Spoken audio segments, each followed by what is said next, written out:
اللہ الرحمن الرحیم۔ السلام علیکم لسنرز، ٹاپک ہے علم دین۔ تو چلیے سنتے ہیں۔ علم دین پڑھنا اور پڑھانا بھی جنت میں لے جانے والے اعمال میں سے ایک بہت ہی اہم اور شاندار عمل ہے۔ اس سلسلے میں مندرجہ ذیل حدیثوں کا ایمانی نگاہوں سے مطالعہ کیجیے اور اسلامی جذبوں سے ان پر عمل کیجیے۔ انشاءاللہ تعالیٰ اس سے نور ہدایت کی روشنی ملے گی۔ حدیث نمبر 1، کثیرہ بن قیس رضی اللہ تعالیٰ عنہ سے روایت ہے، انہوں نے کہا کہ میں حضرت ابوالدرداء رضی اللہ تعالیٰ عنہ کے پاس دمشق کی مسجد میں بیٹھا ہوا تھا تو ایک آدمی آیا اور کہا، اے ابوالدرداء، میں مدینہ منورہ سے ایک حدیث سننے کے لیے آپ کے پاس آیا ہوں۔ مجھے خبر ملی ہے کہ آپ اس حدیث کو اللہ کے رسول صلی اللہ علیہ وسلم سے روایت کرتے ہیں۔ میں کسی اور ضرورت سے یہاں نہیں آیا ہوں۔ یہ سن کر حضرت ابوالدرداء رضی اللہ تعالیٰ عنہ نے کہا کہ بے شک میں نے رسول اللہ صلی اللہ علیہ وسلم کو یہ فرماتے سنا ہے کہ جو شخص علم کی طلب میں کوئی راستہ چلے گا تو اللہ تعالیٰ اس کو جنت کے راستوں میں سے ایک راستے پر چلائے گا، اور بے شک فرشتے طالب علم کی خوشی کے لیے اپنے بازوؤں کو بچھا دیتے ہیں، اور بے شک عالم کے لیے آسمانوں اور زمینوں کی تمام چیزیں اور مچھلیاں پانی کے اندر مغفرت کی دعا کرتی ہیں، اور یقیناً عالم کی فضیلت مجاہد کے اوپر ایسی ہی ہے جیسے کہ 14ویں رات کے چاند کی فضیلت تمام ستاروں پر ہے، اور یقین رکھو کہ علماء انبیاء کے وارث ہیں، اور انبیاء کی میراث دینا رو درہم نہیں ہوتی۔ انبیاء کی میراث تو علم ہی ہے، جس نے اس کو لیا اس نے بہت بڑا حصہ پا لیا۔ حدیث نمبر 2، حدیث حضرت انس رضی اللہ تعالیٰ عنہ سے روایت ہے کہ رسول اللہ صلی اللہ علیہ وسلم نے فرمایا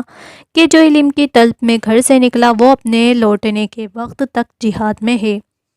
مطلب یہ ہے کہ طالب علم جتنے دنوں تک علم کی طلب میں اپنے گھر سے باہر رہے گا اتنے دنوں تک اس کو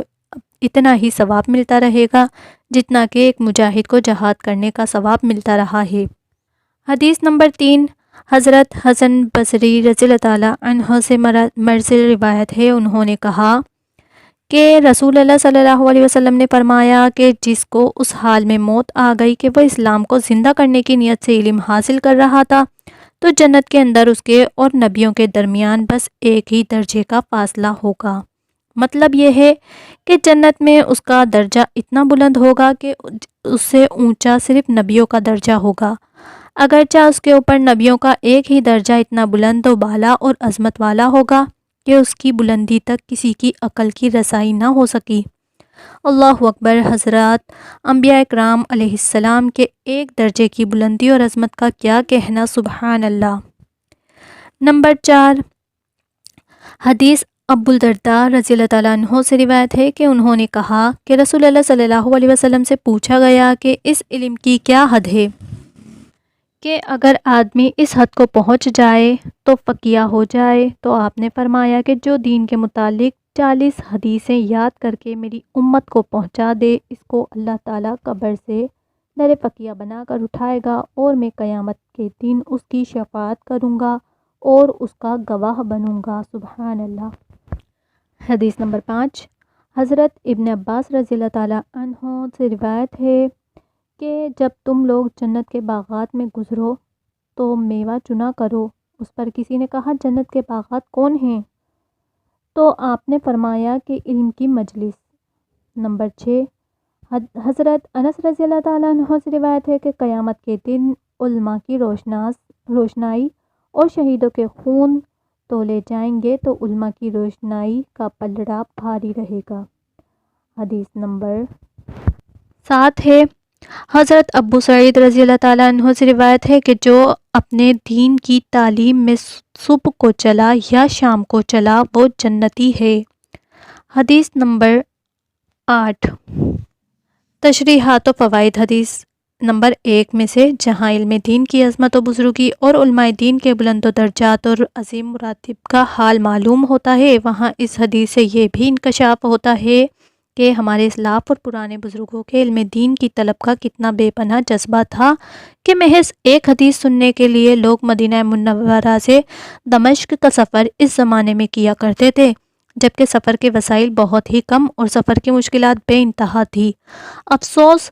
کہ آج کل کے مسلمانوں میں یہ دینی جذبہ بہت کم رہ گیا ہے، بلکہ بالکل فنا ہو چکا ہے۔ دنیاوی ضروریات کے لیے تو آج کل کے مسلمان بڑے لمبے لمبے سفر کیا کرتے ہیں، مگر علم دین کے لیے چند قدم بھی چلنا ان لوگوں کے لیے سر پر پہاڑ اٹھانے کے برابر مشکل ہے۔ حدیث نمبر 2 سے معلوم ہوا کہ ایک مسلمان جب تک کہ علم دین کی طلب میں اپنے گھر سے باہر رہتا ہے تو اس کو ہر دم ہر قدم پر جہاد کا ثواب ملتا رہتا ہے۔ اس حدیث سے ان طالب علموں کا رتبہ بلند معلوم ہوا جو اپنا وطن چھوڑ کر علم دین پڑھنے کے لیے پردیس میں پڑے ہوتے ہیں اور طرح طرح کی تکلیف اٹھا کر اپنے وطن سے دور اسلامی مدارس میں تحصیل علم کر رہے ہیں۔ کاش مسلمان ان طالب علموں کے مراتب و درجات کو سمجھ کر ان کی خدمت و دلجوئی کرتے اور مجاہدین فی سبیل اللہ کے معاونین کی فہرست میں اپنا نام لکھا کر جہاد کا ثواب حاصل کرتے۔ مگر افسوس کہ آج کل کے مسلمان ان بیچارے طالب علموں سے نفرت کرتے ہیں، بلکہ ان کو حقارت کی نظر سے دیکھا کرتے ہیں اور خدا کے ان نیک بندوں سے بدسلوکی کر کے اپنی آخرت خراب کرتے ہیں۔ حدیث نمبر 3 سے میں اسلام زندہ کرنے کی نیت اور علم حاصل کر رہا تھا، اس سے معلوم ہوا کہ علم طلب کرنا جنت میں لے جانے والا عمل اسی وقت ہوگا جبکہ خدمت اسلام کی نیت سے علم دین حاصل کیا جائے، ورنہ خدا نخواستہ اگر کوئی شخص عالم کہلانے یا محض روزی روٹی اور دنیا کمانے کی نیت سے علم دین حاصل کرے تو نہ وہ جنتی ہوگا، نہ فرشتے اس کے لیے اپنے بازو کے پر بچھائیں گے، نہ اس کو جہاد کا ثواب ملے گا۔ اس لیے ہر طالب علم کو لازم ہے کہ وہ صرف خدمت دین اور احیاء اسلام کی نیت سے عالم دین حاصل کرے، اور ورنہ وہ اس کے اجر و ثواب سے محروم ہو جائے گا۔ علم دین کی مجلسوں اور حدیثوں میں نمبر 5 میں جنت کا باغ فرمایا گیا۔ اس کا مطلب یہ ہے کہ ان مجلسوں میں بیٹھنا اور علم دین حاصل کرنا یہ جنت کے باغ میں پہنچنے کا سبب ہے، تو گویا یہ جنت کا باغ ہی ہے۔ حدیث نمبر 6 میں بیان فرمایا گیا کہ علماء دین کی روشنائی جس سے وہ قرآن و حدیث اور دینی مسائل لکھتے ہیں، وہ روشنائی اللہ تعالیٰ کے نزدیک میزان عمل میں شہیدوں کے خون سے زیادہ اجر و ثواب کے لحاظ سے وزن دار اور بھاری ہوگی، کیونکہ یہ روشنائی ہزاروں لاکھوں کے لیے ہدایت کا سامان فراہم کرتی ہے، کیونکہ علماء کرام کی دینی تحریروں سے ہزارہ امتیوں کو ہدایت کی روشنائی ملتی ہے، اور شہیدوں کا خون اگرچہ اللہ تعالیٰ کے نزدیک بہت محبوب، نہایت قیمتی بلکہ انمول ہے، مگر اس خون کا بہنے کا فائدہ اور اجر و ثواب شہید کی ذات ہی تک محدود رہتا ہے۔ اس لحاظ سے علماء دین کی روشنائی شہیدوں کے خون سے زیادہ امت رسول کے لیے نفع بخش ہوئی، لہٰذا میزان عمل میں اجر و ثواب کے لحاظ سے اس کا پلہ بھاری رہے گا۔ نمبر 6